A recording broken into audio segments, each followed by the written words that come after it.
केला बेचने वाली चुड़ैल। एक बार की बात है, जादूपुर नाम के एक गांव में करतब दिखाती एक औरत एक रेड्डी के लिए गांव में आती है। आइए आइए मेहरबान कदरदान, खाइए रोहड़ा के ताजे ताजे केले। कभी खाए नहीं होंगे ऐसे केले, पीले पीले केले खाइए। ये कहकर रोहड़ा हाथों में 4 केले लिए उन्हें सर्कल में जोर जोर से हवा में उछालती हुई करतब दिखाती है, जिसे देखकर आसपास के सारे बच्चे अपने अपने मम्मी पापा से उस औरत के पास जाने की जिद करने लग जाते हैं। पापा, ऐसा तो सर्कस में बॉल से होता है ना, ये आंटी तो केले से कर रही है। चलिए ना पापा, देखते हैं। रोहड़ा एक पतली सी तार पर चलती हुई केलों से करतब दिखाती है। आते जाते सभी लोग बाहर रुककर उसके करतब देखते हैं और वाह वाही करते नहीं थकते। जैसे ही एक आदमी पास आकर उसे पैसे देने लग जाता है, तब वो कहती है, अरे नहीं नहीं साहब, मैं करतब तो बच्चों के मन को बहलाने के लिए करती हूँ। धंधा तो मेरा केले का है। पीछे देखो मेरी रिड्डी, जो भी मेरे केले खाएगा मेरी तरह चुस्त दुरुस्त और तंदुरुस्त हो जाएगा। पता चलता है क्या कि मेरी उम्र 55 की है। अरे पर ऐसे ठंड के मौसम में कोई केला क्यों खाएगा? ये ऐसे वैसे केले नहीं है साहब, ये शरीर में गर्मी देते हैं। ठंड को दूर भगाए जो भी रोहिणा के केले खाए। पापा, अगर मुझे केले नहीं मिले तो मैं घर नहीं जाऊंगी।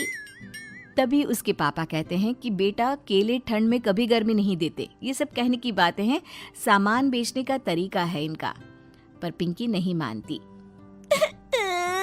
मैं केले खाऊंगी। पिंकी की जिद के आगे नत्थू हार जाता है और उसे केले खरीद कर दे देता है। पिंकी खुश होकर केले घर ले आकर खाती है। अब मैं भी करतब करूंगी, कितना मजा आएगा। जादुई केले। पिंकी पहला केला खत्म भी नहीं करती कि वो बेहोश हो जाती है। दूसरे केले से एक काला धुआं आता है और रोहड़ा चुड़ैल बनकर बाहर निकल आती है। मेरे भूतिया केले बच्चे न खाए, ऐसा हो ही नहीं सकता। जादूपुर वालों, कब तक बचोगे? आ गई हूं मैं रोहड़ा, जिसका कोई नहीं कर सकता सामना। रोहड़ा पिंकी को गोद में उठाकर काले धुएं में कहीं गायब हो जाती है। शाम के वक्त नत्थू घर लौटता है और पिंकी को घर में ना पाकर उसकी माँ से कहता है, माँ पिंकी कहाँ है? अरे बेटा, उसे तो तू सुबह करतब दिखाने ले गया था ना, फिर कहाँ वापस आए तुम दोनों? मुझे लगा तू उसे अपने साथ मंडी ले गया होगा। हे भगवान, मेरी बच्ची कहाँ गई? मैं उसे घर ही तो छोड़कर गया था माँ। नत्थू गांव के घर कोने में अपनी बेटी को ढूंढता है, पर उसे वो कहीं नहीं मिलती। परेशान होकर आखिर रो रो कर नत्थू हिम्मत हार कर घर लौट आता है। अगली सुबह रोहड़ा फिर से करतब दिखाने आती है और इस बार पिंकी की तरह रोनी केले खरीद लेता है। 50 रुपए दिए थे पापा ने, सारे पैसों की मैंने केले खरीद लिए हैं। अब मैं भी आंटी की तरह ही करतबबाज बन जाऊंगा। यही सोचते हुए रोनी केले खाता है और पहला अकेला केला आधा खत्म भी नहीं करता कि चुड़ैल उसके सामने आ जाती है। मेरे साथ चलने का समय आ गया है रोनी। ये तो बस शुरुआत है। अब इस गांव के सारे बच्चे धीरे धीरे मेरे कब्जे में होंगे, एक बच्चा भी नहीं बचेगा। ये कहकर रोनी को गोद में लेकर काले धुएं में अदृश्य हो जाती है। इसके बाद हर रोज गांव में से कोई ना कोई बच्चा गायब होता, पर ऐसा क्यों हो रहा है किसी को भी समझ में नहीं आ पा रहा था।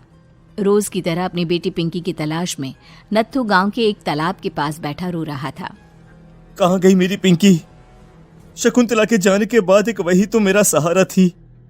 अरे उसकी आत्मा कोस रही होगी मुझे कि मैं अपनी बच्ची को संभाल भी नहीं पाया। नत्थू ये कहता हुआ रो ही रहा था कि तभी तालाब में से उसे शकुंतला की आवाज सुनाई देती है। कहाँ थी तुम शकुंतला? हमारी बच्ची और सारे गायब हुए बच्चे रोहड़ा के कब्जे में हैं। वो बच्चों को जो केले देती है उससे बच्चे बेहोश हो जाते हैं और उसके कब्जे में आ जाते हैं और वो उन्हें ले जाकर काली दुनिया में ले जाती है। पर वो ऐसा क्यों कर रही है? ये मैं नहीं जानती, पर उस दुनिया का रास्ता मैं आपको बता सकती हूँ। जहां ये नदी खत्म होती है वहां एक केले का पेड़ है, उसके नीचे एक दरवाजा है, वहीं से रास्ता जाता है उस दुनिया का। ये कहकर शकुंतला की आत्मा गायब हो जाती है। गांव के सभी लोग झुंड बनाकर उसी रास्ते से काली दुनिया में चले जाते हैं और वहां देखते हैं कि सारे बच्चे वहां काम कर रहे थे। पापा मुझे ले चलो यहाँ से। पापा पापा। सभी बच्चे अपने मम्मी पापा से लिपट जाते हैं। तो तुम लोग यहाँ तक आ गए?